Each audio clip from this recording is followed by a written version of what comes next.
Welcome back.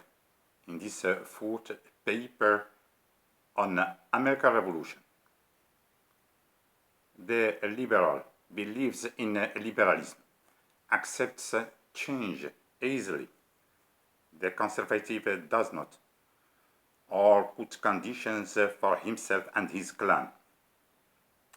American and French revolutions had practiced liberal principles, carried out new models which showed dynamic liberalism in contrast to static medieval tradition. Please, on medieval tradition and medieval philosophy, you may read Professor Alain Delibera from Collège de France. American Revolution had succeeded and achieved its goal. A French one did not, because the two revolutions had different motives, different ways and goals. Part 1. American Revolution, 1774-1787.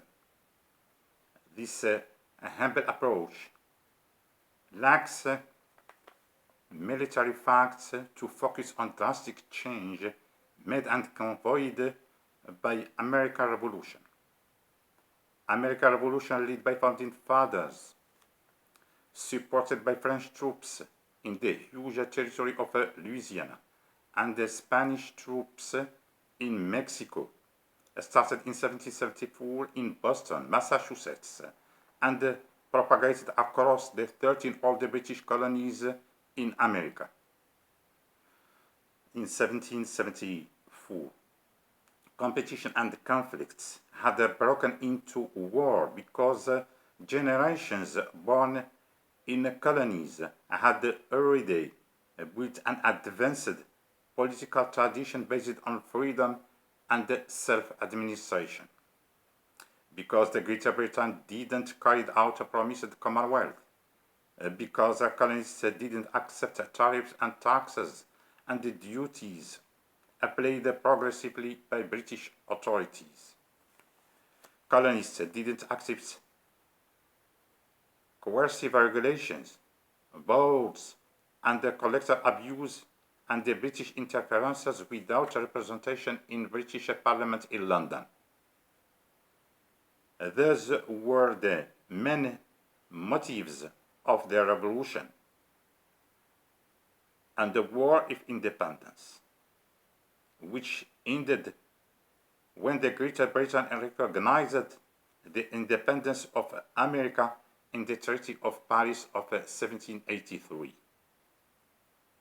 The revolution changed each one of the 13 colonies into a small sovereign state.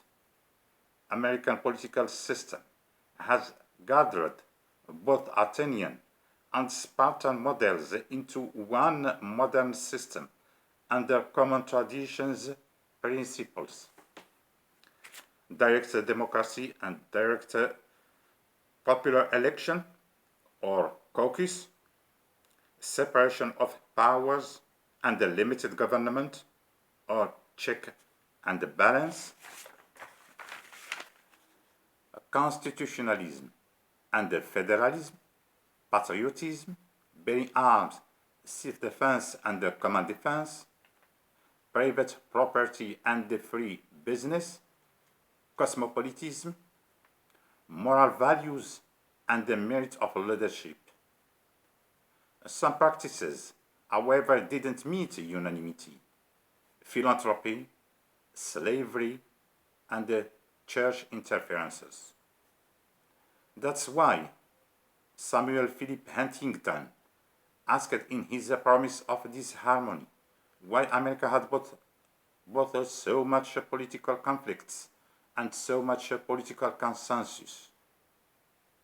Puritan Massachusetts was at the origin of American Revolution, followed by cosmopolitan colony of New York and the Quaker colony of Pennsylvania. Each one of the 13 new states got its constitution in official boundaries, its own government, its militia, its economy, and all required institutions. Each state keeps its own local tradition, flag and seals. Each American citizen enjoys since a revolution double rights and duties because of his double citizenship. He belongs to his home states and to federation or to the Union of States. In American mind, states are really and virtually prior to the Union, even though many states were established after official independence of 1787.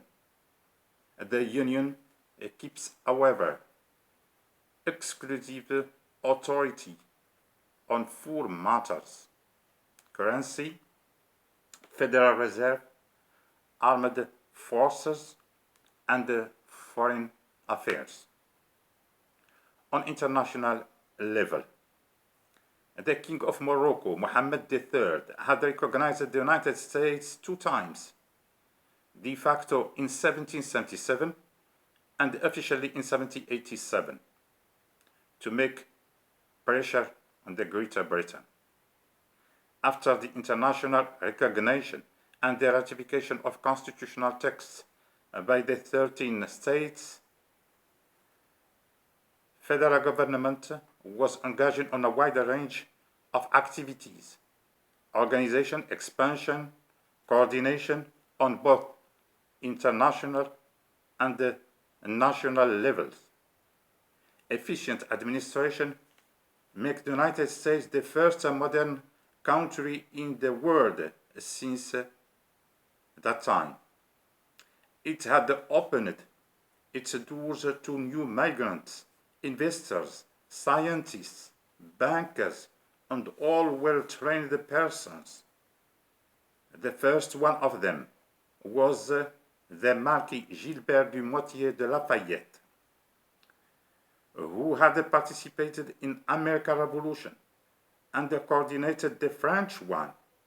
He was the man of two revolutions, as like as Thomas Paine, the theoretician, and other enlightened thinkers. Such figures had facilitated agreements between statesmen, businessmen, and the landowners. They had also established American consensus, the core of American politics. Thank you so much. Right now the translation into Arabic and French.